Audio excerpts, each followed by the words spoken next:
Man, does it feel good to finally have a wrestling video game to rival WWE 2K games now in the current video game industry, current gamescape now with AEW Fight Forever. Yes, already I'm very impressed with a lot of the things that this game does. If I had to compare the two biggest strengths of each of these games, AEW Fight Forever and WWE 2K23, that is, if you want your more wrestling sim experience, the more high quality sim experience, WWE 2K23 is your game. If you want more of the, nostalgia, arcadey, wacky, goofy, fun time experience in wrestling gaming, then AEW Fight Forever is the game for you, because this game definitely has a callback to that No Mercy style of gaming back in the day, as well as the WCW games too. This game does have its pros and cons, which I'll be going over quite thoroughly. And first here, I'm going to go over some of the basic stuff. That's a general overview of the game aspects and what you can do in the game. So here you have pretty much your standard setup here with the modes you can play in AEW Fight Forever. You got your 1-on-1 exhibition, your 2-on-2 for your tag team, your 3-way, your 4-way, casino battle royale, exploding barbed wire deathmatch. Yes, they really did include this. Your ladder match. You got like a set of mini games here, about 3, and you got a training mode as well too if you want to practice certain characters' moves to your leisure, without having to worry about, much of any issues at all, basically.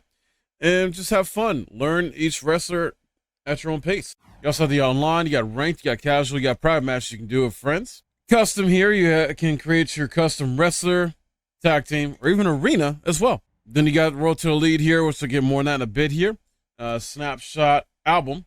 Then you got challenges here, we got your dailies, weeklies, and normal here, that you're looking to, that you can earn in-game cash for, to utilize some lot of cool stuff here in the shop.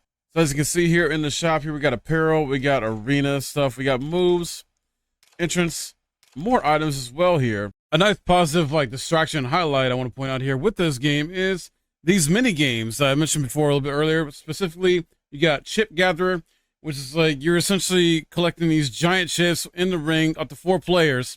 It's wacky, it's crazy. This is an example of what kind of reminds me of a Mario Party-like type of aspect in this game. All 3 of these mini games in here are kind of Mario Party-like in a sense, and it's very cool and just silly as hell. Wackiness going on here. You got the second one here, which is AEW Pop Quiz, where you're just answering a question. About 3 tops. There's 4 answer options here, and it's a nice kind of taste and educational look at some of the history of AEW so far, of what's happened. And if you guess right, you win. And the last one here is Penta Says, and yes, it's basically similar to what Simon Says in a way, with the mechanics kind of working like something like in a Yakuza game with the karaoke system. It's the best thing I can probably refer to it. But yeah, it's very zany as well too, and goofy and wacky. And this is a nice, break from just the normal matches or regular wrestling matches in this game.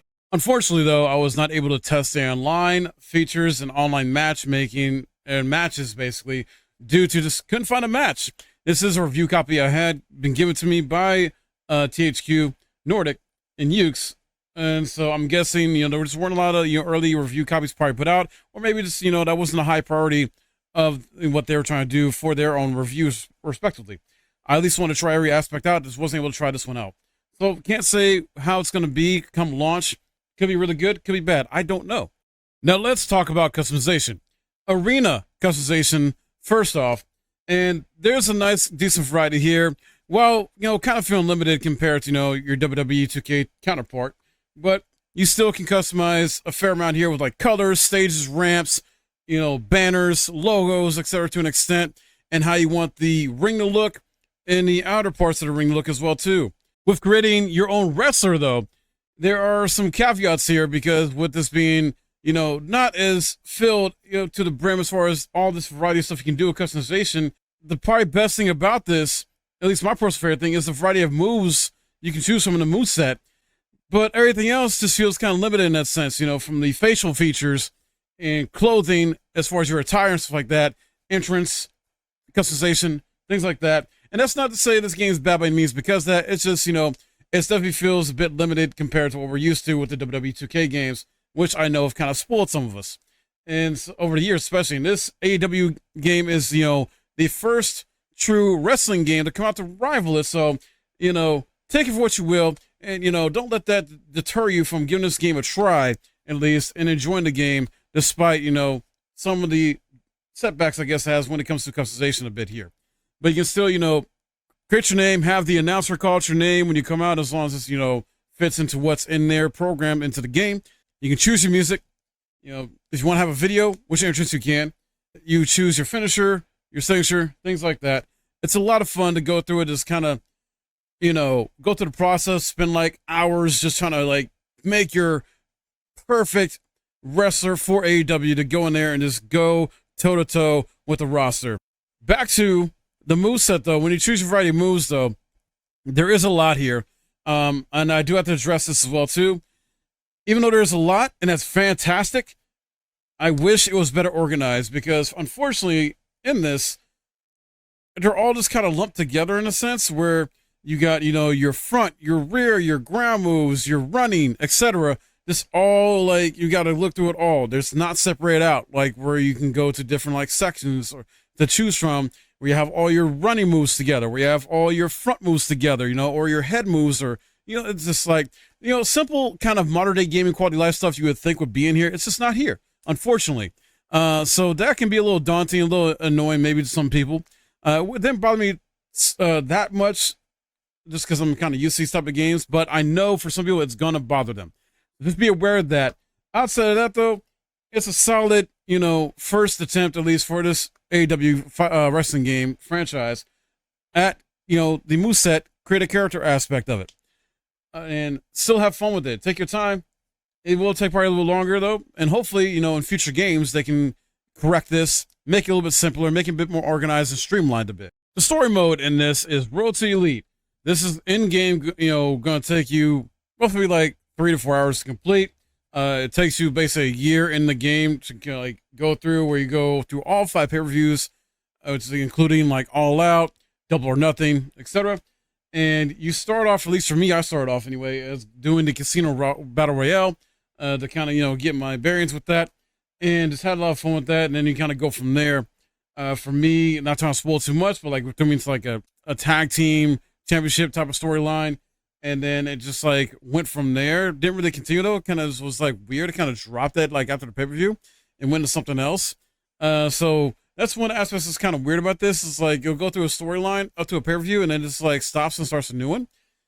So that may have been by design, but may kind of throw some people off about that.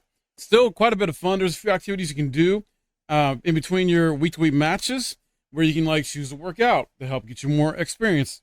You can go out dining to replenish your energy.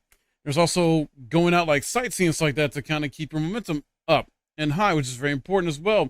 Or make money. You make money doing matches, and you can use that income to help either re-energize yourself, recover from injury, etc. The experience points you gain helps you unlock certain, key abilities you can use in your match, like buffs, for example, like a striking buff, a first strike buff. If you're doing like chain wrestling, good at that, you get a chain wrestling buff, and the list just goes on and on. You can also increase your finishers as far as how many you can do, and signatures as well, and the strength of those finishers and signatures too.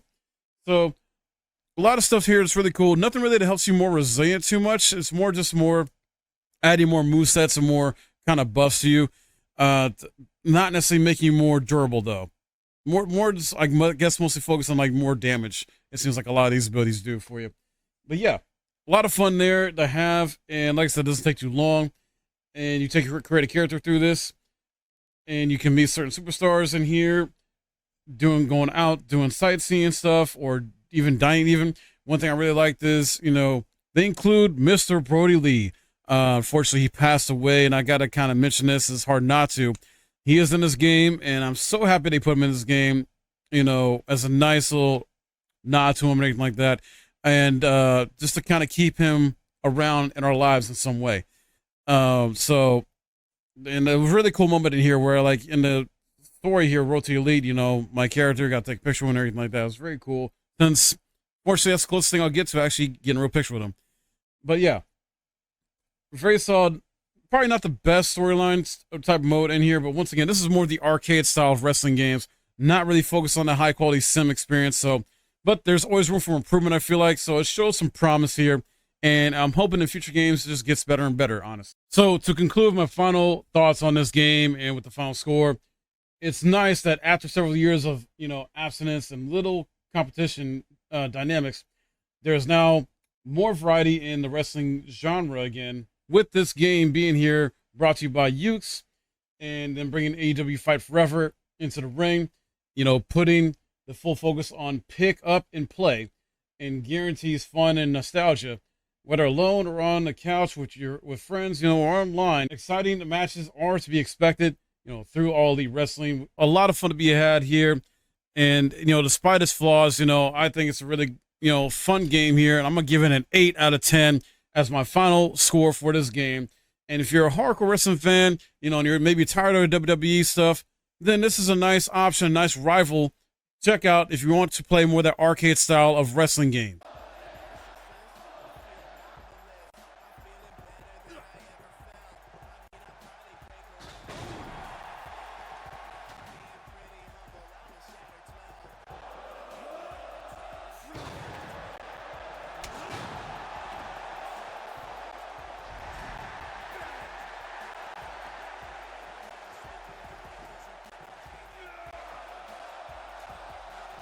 The match isn't over until you hear the bell.